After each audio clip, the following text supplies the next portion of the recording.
자, 오늘 우리가 함께 볼 하나님의 말씀은 고린도전서 6장 1절부터 11절까지 말씀입니다. 우리 찾으셨으면 함께 교독하도록 하겠습니다. 1절입니다. 너희 중에 누가 다른 이와 더불어 다툼이 있는데 구태여 불의한 자들 앞에서 고발하고 성도 앞에서 하지 아니하느냐?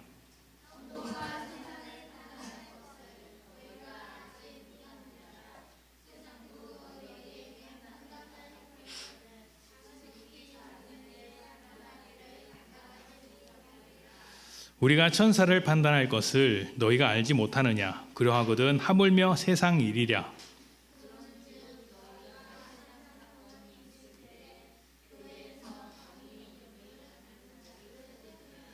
내가 너희를 부끄럽게 하려 이 말을 하노니 너희 가운데 그 형제 간의 일을 판단할 만한 지혜 있는 자가 이같이 하나도 없느냐?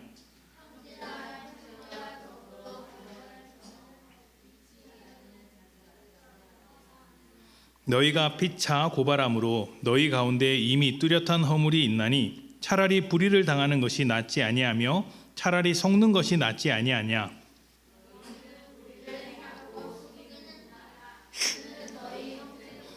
불의한 자가 하나님 나라를 유업으로 받지 못할 줄을 알지 못하느냐? 미혹을 받지 말라. 음행하는 자나 우상 숭배하는 자나 간음하는 자나 탐색하는 자나 남색하는 자나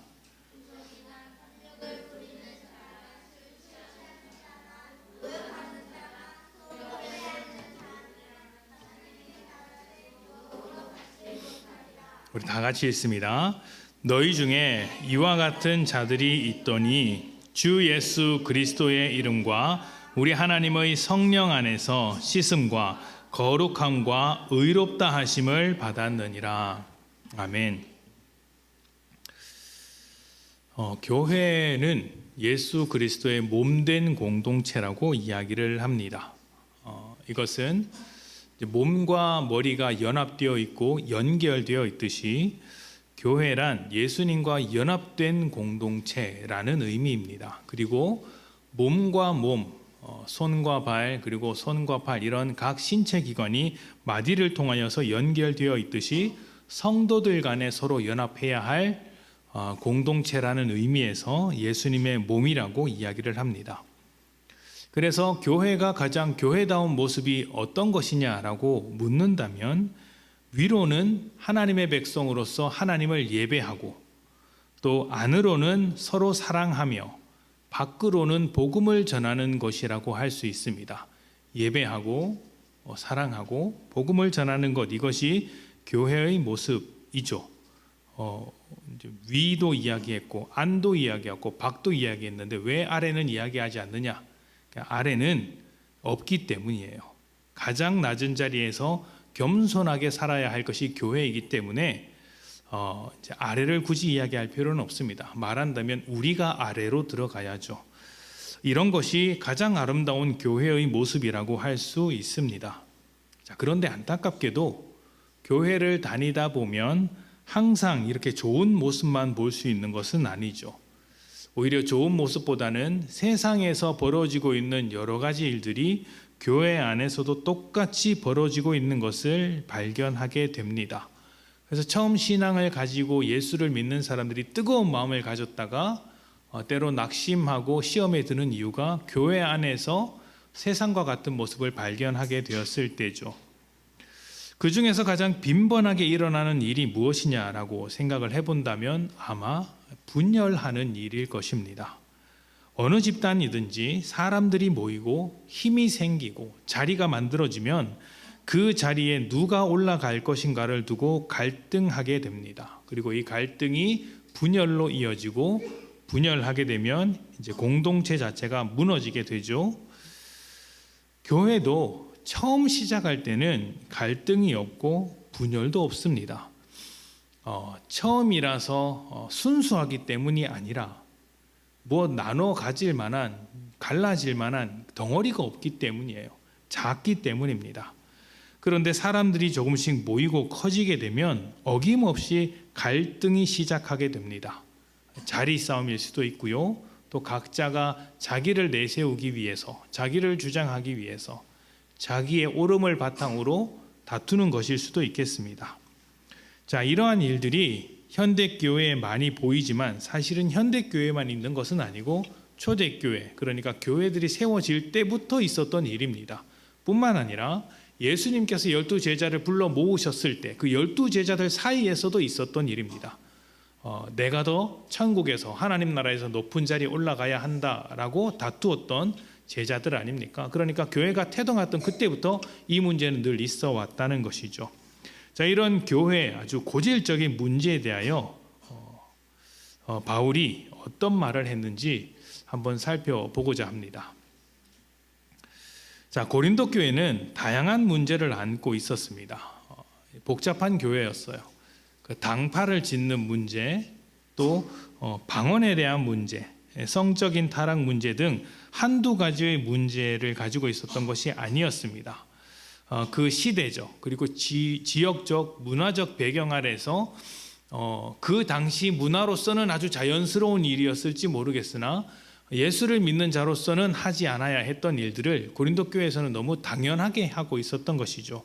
그것은 아마 아직 예수 안에서 사는 것이 무엇인지 모르는 초신자들이 많이 있었던 교회였기 때문은 아닌가 생각을 해봅니다. 자, 그 중에서 특히 바울은 성도들끼리 서로 고소하고 재판하는 문제를 매우 심각한 문제라고 생각을 하면서 언급을 하였습니다. 그게 오늘 우리가 읽은 본문이에요.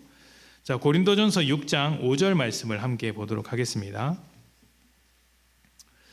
내가 너희를 부끄럽게 하려 하여 이 말을 하노니 너희 가운데 그 형제 간의 일을 판단할 만한 지혜 있는 자가 이같이 하나도 없느냐. 아멘. 자, 5절 말씀을 시작하면서 내가 너희를 부끄럽게 하려고 이 말을 한다라고 했습니다. 이 비슷한 말을 앞에 4장 14절에서 합니다. 그런데 이 14절에서는 어떤 문제를 가지고 이 이야기를 꺼내냐면 고린도 교회가 바울파냐 아볼로파냐 아니면 베드로파냐 이런 문제를 가지고 당파를 만들어서 갈등하고 있었어요. 이 문제를 가지고 이제 이야기를 풀어내던 바울이 너희를 부끄럽게 하려고 이 말을 하는 것이 아니다. 너희를 수치스럽게 만들려고 이 말을 하는 것이 아니다라는 식으로 이야기를 했습니다. 그런데 지금은 4장에서는 너희를 부끄럽지 않게 하려고 한다. 사랑으로 권한다. 이렇게 말을 하는데 지금 6장에서는 너희를 부끄럽게 하려고 이 이야기를 꺼낸다라고 이야기를 하고 있습니다. 이게 무슨 말이에요? 4장에서 말하고 있는 이 문제보다 6장에서의 문제가 훨씬 더 심각한 문제고 위험한 문제라는 것이겠죠. 앞에서 말씀드렸던 것처럼 4장의 말씀은 교회 안에서 당파를 지어서 갈등하는 문제였어요. 서로 균열이 일어날 만큼 갈등이 일어나는 그 문제에 대해서 바울이 뭐라고 설명했냐면 이건 그래도 그나마 나은 문제다.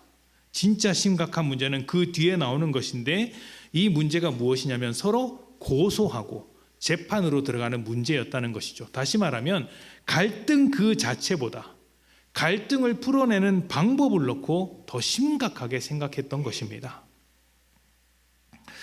교회 안에서 갈등이 벌어지는 것은 사실 그렇게 심각한 문제는 아닙니다. 심각한 문제이지만 그렇게까지 심각한 문제는 아닙니다. 물론 갈등이 없는 게 제일 좋겠죠. 갈등 없이 서로 주님 안에서 마음을 모아서 함께 살아가는 것이 제일 좋겠죠. 그렇지만 우리는 예수를 믿기 전에도 또 예수를 믿은 뒤에도 각자 다른 삶을 살아왔고 조금은 다른 하나님, 워낙 크신 하나님의 다른 부분을 경험하고 살아왔습니다. 또 출신 지역이 다르고 다른 교육을 받았고 다른 경험으로 인해 생각도 다릅니다. 그래서 하나님을 만난 시점, 하나님에 대해서 중요하게 생각하는 부분들이 조금씩 다르죠. 목회자들 중에서도 굉장히 다른 성향을 보이시는 분들이 많이 있습니다.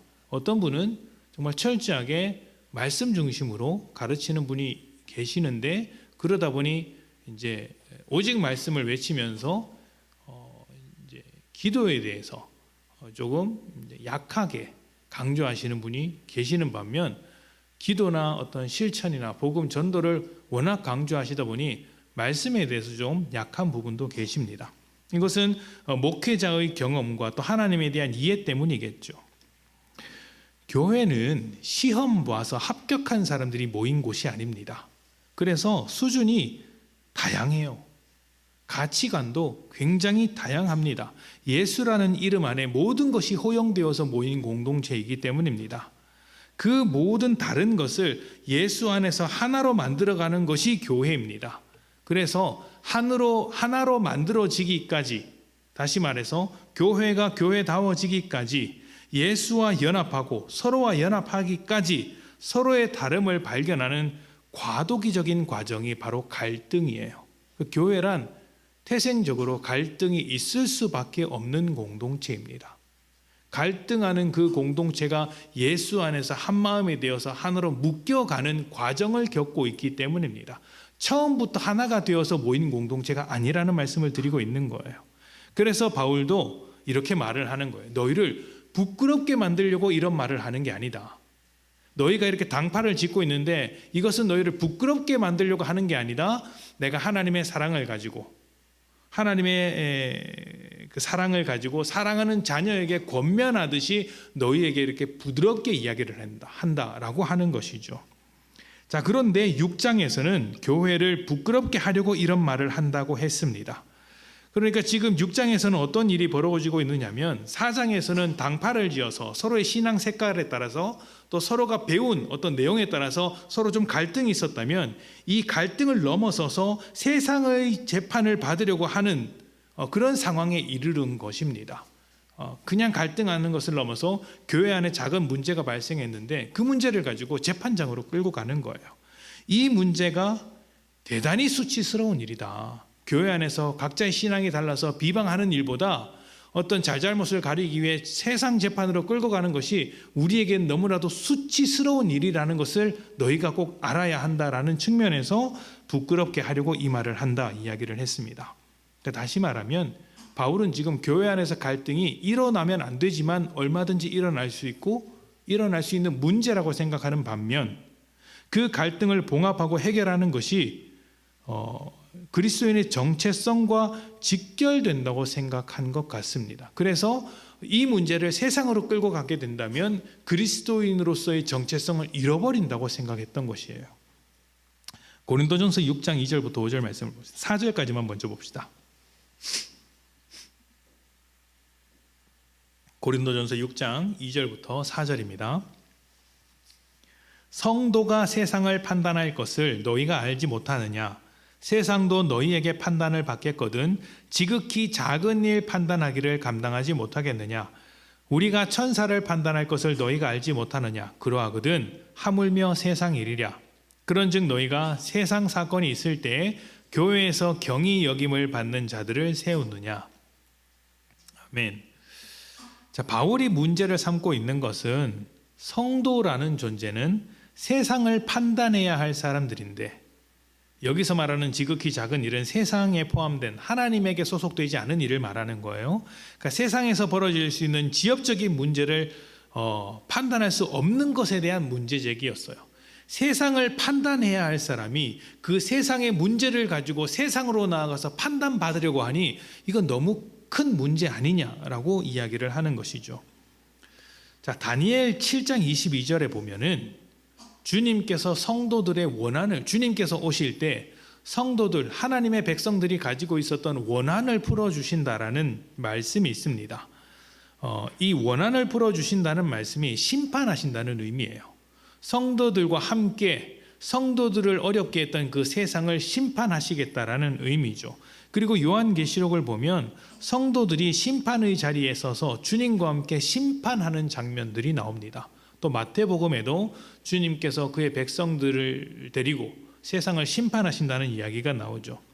바울이 이러한 말씀을 바탕으로 주님의 자녀들이, 성도들이 세상을 심판할 존재인데 그 존재들이 오히려 세상 밑으로 들어가서 심판을 받는 것에 대해서 굉장한 안타까움을 가지고 있는 것입니다. 6절부터 8절까지 말씀을 좀 봅시다. 6절부터 8절입니다. 형제가 형제와 더불어 고발할 뿐더러 믿지 않은 자들 앞에서 하느냐? 너희가 피차 고발함으로 너희 가운데 이미 뚜렷한 허물이 있나니 차라리 불의를 당하는 것이 낫지 아니하며 차라리 속는 것이 낫지 아니하냐. 너희는 불의를 행하고 속이는구나. 그는 너희 형제노라. 아멘. 자, 세상의 판단을 구할 때는 언제 판단을 구할까요? 보다 전문적인 판단을 요할 때 세상으로 그 문제를 가지고 갑니다. 그러니까 성도와 성도 간에 그런 일이 없었으면 좋겠지만 예기치 않게 돈 거래를 했는데 그 돈 거래에 대해서 교회 안에서 판단하기 좀 어려우니까 법정으로 끌고 간다는 것이죠. 그럼 그 법정에서 무엇을 가지고 판단합니까? 금융에 대한 전문적인 지식 그리고 경제에 관련된 이제 법을 가지고 판단을 하는 것이죠. 잘잘못을 따지는 것입니다. 전문성을 가지고 법을 가지고 말입니다. 우리가 몇 주간 욥기를 하면서 이 부분이 인과응보라는 말씀을 드렸죠. 법을 가지고 따지는 것. 이것은 인과응보의 법칙을 따르겠다는 것입니다. 그런데 이렇게 하는 것 자체가 이미 잘못된 것이라고 이야기를 하는 거예요. 누가 더 잘못했는지를 따지는 것. 그 자체가 잘못하고 있는 것이다 라고 소개를 하고 있습니다. 그래서 이제 7절에 보면 피차 고발함으로 너희 가운데 뚜렷한 허물이 있다고 말하지 않습니까? 이미 고발한 것 자체가 잘못을 따지려고 고발을 했는데 고발한 것 자체가 너희에게 잘못이다. 왜냐하면 교회는 서로의 잘못을 따지기 위해서 누가 더 잘못했느냐를 따지기 전에 교회라는 공동체는 누가 더 잘할 것인가를 따져야 하는 문제이기 때문입니다. 교회는 누가 더 잘못했느냐를 따지는 건 아무 의미가 없어요. 우리 모두 죄인이기 때문이죠. 근데 우리는 구원받은 자로서 이제 누가 더 주님 앞에서 세상 앞에서 더 잘할 것인가를 묻고 따져야 하는 공동체입니다. 그런데 이미 누가 더 잘못했느냐를 가지고 세상으로 나아가니 그것 자체가 뚜렷한 허물이라고 하는 것이죠. 서로 고발하는 것은 말씀드렸던 것처럼 사법적인 판단, 전문적인 판단을 요구하는 것입니다. 지금도 갈등이 벌어지고 있는 수많은 교회가 이런 판단을 받으려고 하죠. 사법적인 판단을 받으려고 합니다. 자, 그런데 인과응보라는 말씀을 드렸습니다. 인과응보는 하나님께서 정하신 법칙이 맞지만 적어도 교회라면 인과응보 이전에 은혜가 있었다는 것을 잊어서는 안 됩니다. 전문적인 판단을 따르고 사법적인 판단을 따를 때도 있겠죠. 그런 점도 없지 않아 필요하겠지만 적어도 교회 안에서만큼은 하나님의 뜻을 따라야 한다는 것이죠. 이 하나님의 뜻이 바로 은혜라는 것입니다.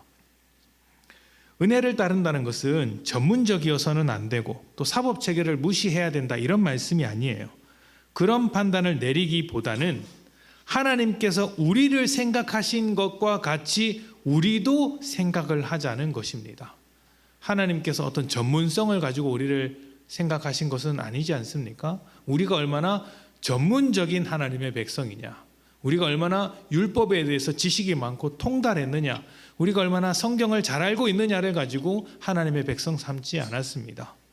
또 율법을 얼마나 지켰느냐를 가지고도 하나님의 백성으로 삼지 않으셨죠. 은혜로 삼으셨습니다. 지금 바울이 왜 이런 이야기를 하는지 생각을 해야 합니다. 그러니까 교회 안에서 벌어진 문제, 교회 안에서 벌어진 이 갈등과 어떤 분열을 교회 밖에서 해결하려고 하기 때문에 하는 말입니다. 세상에서 여러 가지 사건이 있을 때는 은혜를 끼치기도 하지만 때로는 사법적인 판단이나 전문적인 판단을 받아야 할 때도 있겠죠. 그러나 이것은 교회 안에서, 성도들 안에서 벌어진 일입니다. 성도들이, 은혜를 아는 백성들이 은혜를 모르는 사람들에게 나아가서 판단을 받는다는 것 자체가 너무 이상하다는 것이에요. 자, 고린도전서 6장 8절부터 11절까지 말씀을 한번 봅시다. 고린도전서 6장 8절부터 11절입니다. 함께 봉독해 볼까요? 자, 시작. 너희는 불의를 행하고 속이는구나. 그는 너희 형제로다. 불의한 자가 하나님의 나라를 유업으로 받지 못할 줄을 알지 못하느냐. 미혹을 받지 말라. 음행하는 자나 우상 숭배하는 자나 간음하는 자나 탐색하는 자나 남색하는 자나 도적이나 탐욕을 부리는 자나 술 취하는 자나 모욕하는 자나 속여 빼앗는 자들은 하나님의 나라를 유업으로 받지 못하리라. 너희 중에 이와 같은 자들이 있더니 성령 안에서 씻음과 거룩함과 의롭다 하심을 받았느니라. 아멘. 자, 음행하는 자, 우상 숭배하는 자, 간음하고 색을 탐하고 도적질하고 탐욕을 부리는 자, 술 취한 자, 상대방을 무시하면서 모욕적인 언사를 하는 자 모두 불의한 자에 소속된 사람들입니다. 자, 그런데 여기서 말하는 불의함이라는 것은 이들의 행동을 보고 말하는 것이 아니에요. 이들이 이런 행동을 했기 때문에 불의한 사람이다라고 말하지 않아요. 성경은 항상 사람의 불의함, 죄에 대해서 말할 때 행동을 가지고 판단하지 않습니다. 행동을 하게끔 만드는 그 본성, 본질을 보고 말하죠. 이들이 왜 탐욕하는가, 왜 음행하는가, 왜 상대방을 무시하고 왜 이렇게 악한 행동을 하는가? 그들이 불의한 자들이기 때문이다인 거예요. 행동을 했기 때문에 불의한 자들이 아니라 불의한 자들이기 때문에 이러한 행동이 나온다는 것이죠. 자, 그렇다면 무엇 때문에 이들이 불의한 것일까요? 고린도전서 1장 30절입니다. 의로움에 대해서 이렇게 이야기를 한 적이 있습니다. 30절입니다. 너희는 하나님으로부터 나서 그리스도 예수 안에 있고 예수는 하나님으로부터 나와서 우리에게 지혜와 의로움과 거룩함과 구원함이 되셨으니. 아멘. 세상에 의로운 분은 누구밖에 없습니까? 하나님밖에 없으시죠. 그리고 예수님은 하나님께로부터 나온 분으로서 의로우신 분입니다. 그래서 의롭냐 의롭지 않으냐, 불의하냐 의로우냐는 그 차이는 사람의 행동에 달린 것이 아니라 주님께 소속되어 있는가 아니면 죄에게 소속되어 있는가로 달려 있는 거예요. 그러니까 아무리 도덕적이고 아무리 훌륭하고 아무리 지혜롭고 아무리 인품이 좋은 사람이라도 주님께 소속되어 있지 않으면 불의한 사람인 것이고, 모자라고 부족하고 실수투성일지라도 주님께 소속되어 있으면 의로운 거예요. 왜냐하면 주님께서 우리의 의로움이 되어주시기 때문입니다. 그러니까 주님의 은혜에 달린 것이죠. 주님께 소속이 되어 있느냐 주님 밖에 있느냐 하는 문제였던 것입니다.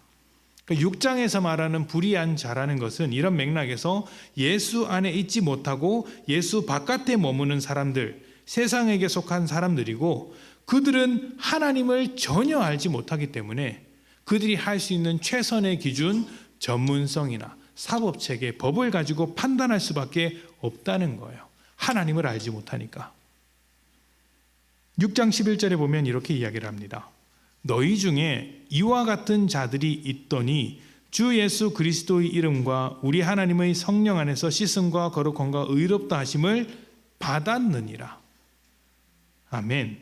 자, 교회는 세상과 같이 불의한 자리에 있었습니다. 주님 바깥에 있던 사람들이에요. 죄인이었어요. 그랬는데 어떻게 되었죠? 거룩함과 씻음과 의롭다함을 받았습니다. 내가 쟁취한 것도 아니고 내가 만들어낸 것도 아니고 주님의 은혜로 받았습니다. 예수 안에서 그 의로움을 받았습니다. 그래서 이 의로움으로 인해 의로움을 가지지 못한 세상의 판단을 받지 않고 세상을 판단할 수 있는 자리에 앉아 있게 된 것입니다. 주님 안에 있게 되었으니까. 세상이 내릴 수 없는 결정을 내릴 수 있게 되었죠. 세상은 주님을 모르지만 우리는 주님을 알지 않습니까? 그 주님의 기준으로, 주님의 마음으로, 주님의 말씀으로 판단하고 생각할 수 있는 기준을 갖게 된 것입니다. 그래서 7절에 보면 이렇게 이야기를 하는 거예요. 너희가 피차 고발함으로 너희 가운데 이미 뚜렷한 허물이 있나니 차라리 불의를 당하는 것이 낫지 아니하냐, 차라리 속는 것이 낫지 아냐, 이렇게 말을 합니다. 자기의 정당함을 인정받기 위해서 세상으로 나아가 고발하는 것보다 조금 부당하고 억울할지라도 손해볼지라도 주님의 은혜를 따라 살아가는 것이 훨씬 더 나은 삶이 아니냐? 그것이 주님의 나라에 소속된 사람들, 주님의 말씀과 은혜 안에서 살아가는 사람들의 삶의 모습이 아니냐라고 묻고 있는 거예요. 차라리 손해를 당할지언정 주님의 판단을 가지고 판단을 내리는 게 나은 것이냐, 아니면 내가 이기기 위해서 세상의 판단을 구하는 것이 옳은 것이냐 묻는 것이죠. 이것은 앞에서 말씀드린 것처럼 누가 더 못했느냐, 누가 더 잘못했느냐의 문제가 아니고 누가 더 잘하느냐의 문제인 것입니다. 누가 더 잘못했느냐를 따지면 세상의 기준으로도 충분합니다. 세상은 정죄하는 데 익숙하거든요. 그러나 우리는 누가 더 주님을 닮았느냐, 누가 더 하나님의 백성답게 살아가느냐를 중요한 문제로 생각하기 때문에 세상의 기준으로는 판단할 수 없습니다. 세상은 그것을 가지고 있지 못하거든요. 그래서 우리는 주님의 기준을 따라 생각하는 것이고 그 주님의 기준에 맞춰서 누가 더 잘할 것인가를 생각하는 거예요. 교회의 사명이 무엇이냐고 물으면 모두 복음을 전하는 것, 예수의 증인으로 살아가는 것이라고 대답을 합니다. 그런데 이 복음의 내용은 죽고 나서 지옥에 가지 않는다, 천국 갈 수 있게 되었다, 복음이란 천국 가는 방법이다 라고 말할 수 있는 것이 아닙니다. 그게 전부가 아니에요. 천국 가는 게 맞는데 그게 전부라고 해서는 안 됩니다. 그것보다 훨씬 더 풍성하고 많은 것을 담고 있습니다. 세상이 모르고 있는 하나님의 통치를 우리 실제적인 삶으로 드러낼 수 있는 게 복음이에요. 천국의 삶을 이 땅 가운데 미리 경험할 수 있도록 만들어주는 게 복음입니다. 죄 가운데 사로잡혔던 우리가 죄로부터 해방되었고 하나님의 뜻이 무엇인지 분별할 수 있는 시각을 갖게 되지 않습니까? 그래서 세상 사람들이 선택할 수 없는 하나님 나라의 백성으로서의 삶, 하나님의 통치를 받는 삶을 우리가 살아낼 수 있는 것이죠. 그래서 천국에서의 삶을 미리 경험한다는 것은 그냥 천국에서 좋은 차를 타고 다니고 좋은 집을 얻고 이런 문제가 아니에요. 예전에는 천국에 대한 간증을 하면 항상 그런 이야기를 했었습니다. 길에 금으로 된 길이 막 깔려 있고 집에 몇 평짜리 아파트를 막 주고 100평짜리다. 전도 많이 하니까 뭐 200평 되더라. 목사는 뭐 이렇게 길에서 살아야 되더라. 뭐 이렇게 교만을 이렇게 지적하는 말이겠죠. 그런 이야기를 했는데 천국은 그런 수준이 아닙니다. 천국에서 100평짜리 집을 가지고 있는 것이 천국의 전부라면 이 땅에서 500평 집 사는 사람은 우습게 보는 것이죠. 그렇지 않습니까? 금으로 길을 만들면 그 길이 좋겠습니까? 여러분, 관절염 걸립니다. 바닥이 딱딱해서. 요즘 흙바닥이 좋다고 이렇게 맨발로 다니지 않습니까? 그러니까 그건 그냥 철저하게 그냥 세상적인 관점으로 천국을 설명하는 거예요. 이 세상에서 이해할 수 있는 여러 가지 아주 좋고 영광스러운 것을 가지고 천국을 설명하는 것이지 진짜 천국의 모습은 아닐 겁니다. 그럼 천국이란 어떤 곳일까요? 하나님의 통치를 온전히 받는 곳, 또 하나님의 형상으로서의 삶을 온전히 살아가는 것, 이게 전부입니다. 어떤 삶을 살 것인가가 중요한 게 아니고 우리가 어떤 존재로 살아갈 것이냐가 중요한 것이에요. 그게 하나님 나라인 거예요. 그리고 바로 그 삶, 하나님 나라의 백성으로서 회복된 하나님의 형상을 가지고 이 땅을 살아갈 때 우리는 하나님의 통치를 실제적인 삶으로 구현하는 것이라고 할 수 있고요, 복음의 증인으로 살아가는 것이라고 말할 수 있어요. 단순히 전도를 열심히 하는 것을 넘어서서 주님께서 우리를 위해서 죽으시고 살으셨다라는 그 복음의 내용을 실천하며 살아가는 것이죠. 자, 그렇다면 교회의 목적이 이 복음이라고 한다면 그 목적을 이루어가는 방법도 복음적이어야 합니다. 그 복음이란 무엇입니까? 우리가 죄 가운데 사로잡혀 있었던 삶을 이제 주님께서 십자가를 통해 끝내신 것 아닙니까? 그러면 그 삶을 실천하기 위해서 우리가 사용해야 하는 방법은 무엇입니까? 유일한 한 가지 방법, 십자가예요. 십자가가 핵심입니다. 그 교회는 십자가를 지고 살아야죠. 손해보고 억울해도 주님 붙잡으면서 주님의 판단을 구하면서 살아가는 것입니다. 그래서 바울도 고린도 교회의 성도들을 향해서 너희가 서로 성형제이기 때문에 주님 안에서 하나가 되었기 때문에 너희 안에 발생된 문제를 세상 법정으로 가지고 가지 마라. 차라리 불의를 당해라. 차라리 손해를 봐라. 차라리 십자가를 져라. 이렇게 말을 하는 거예요. 십자가를 져라. 그것이 주님의 판단에 옳은 것 아니냐. 주님께서 우리를 향해서 십자가를 져주셨던 것처럼 우리도 그렇게 하자라고 말하고 있는 것이죠. 그런데 십자가를 내던져버리고 세상 법정으로 나아간다면 그것은 너무 부끄러운 일 아닙니까? 너무 수치스러운 일 아닙니까? 어떤 사람은 이런 이야기를 듣고 그래도 주님께서 죽으신 것은, 예수님께서 죽으신 것은 아니 하나님의 자녀로서 부활하실 것을 알았기 때문이 아니냐, 하나님 정도 되고 하나님의 아들 정도 되니까 가능한 문제가 아니었냐라고 반문하기도 합니다. 우리가 그 손해를 짊어지기에는 너무 버겁다라는 것이죠. 그런데 만약 그렇게 생각하는 분이 계시다면 제가 묻고 싶습니다. 그렇다면 우리는 부활을 안 합니까? 그렇다면 우리는 죽음으로써 끝납니까? 그러면 그 말씀이 맞습니다. 근데 그게 아니라 주님이 부활하신 것과 같이 우리도 부활을 한다면 그 말은 틀렸습니다. 우리는 주님께서 다시 오셔서 심판하신다는 것을 모릅니까? 다 알고 있습니다. 교회의 뿌리에 은혜가 있다는 것을 모릅니까? 다 알고 있습니다. 주님께서 부활하셨기에 우리도 부활합니다. 세상 끝에 심판이 있습니다. 교회가 만들어진 것은 십자가의 은혜였습니다. 다 알고 있죠. 그래서 우리는 세상을 넘어서는 기준을 이미 가지고 있으며 그 기준으로 살아가는 것이고, 또 세상에서 당하는 손해 때문에 이 기준, 우리의 정체성, 복음을 놓쳐서는 안 됩니다. 왜냐하면 이미 그것보다 훨씬 더 뛰어난 부활, 또 하나님의 어떠하심을 가지고 있기 때문이죠. 그것을 가지고 살아가는 게 증인의 삶이에요.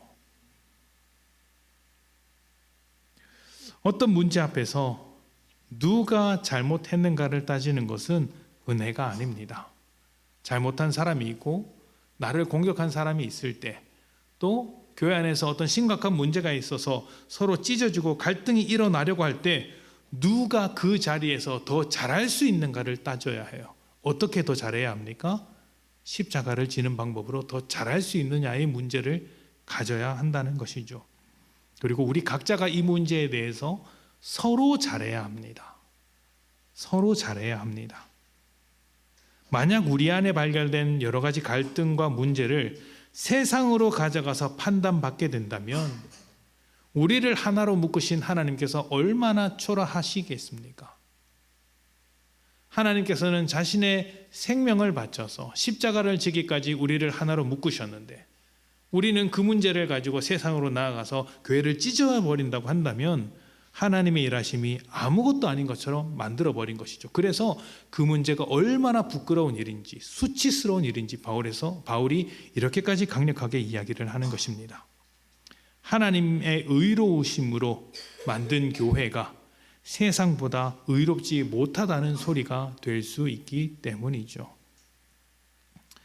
누가 더 잘할 것인가? 누가 더 주님을 닮아갈 것인가? 누가 더 십자가를 질 것인가? 누가 더 인내할 것인가? 이것을 가지고 판단해야 합니다. 교회가 판단해야 할 유일한 기준인 것이죠. 세상이 볼 때는 참 어리석다 말할 수도 있습니다. 왜 이렇게 손해를 보고 사느냐 말할 수 있습니다. 그런데 여러분, 그것은 이 땅에서 살아가는 사람들의 이야기입니다. 부활을 모르는 사람들의 이야기입니다. 주님의 심판대 앞에서 천국에서도 그 이야기를 할 수 있겠습니까? 그럴 수 없죠. 그래서 우리는 복음적인 판단, 십자가를 기준으로 판단하는 것입니다. 손해보면 어떻습니까? 영원이 있고 부활이 있고 천국이 있지 않습니까? 주님께서 그것을 보여주셨으니 우리가 그 길을 따라가는 것이죠. 우리가 이것을 가지고 판단하며 복음적인 삶을 살아갈 때 주님의 의로우심이 이 불의한 세상 속에서 빛나게 됩니다. 그리고 세상 가운데서 우리는 복음의 증인이 될 수 있습니다. 하나님을 부끄럽게 만드는 교회가 아니라, 수치스럽게 만드는 교회가 아니라 더 잘함으로 인해서 하나님의 영광을 드러내고 복음의 증인이 되는 귀하고 복된 교회가 되시기를 축복합니다.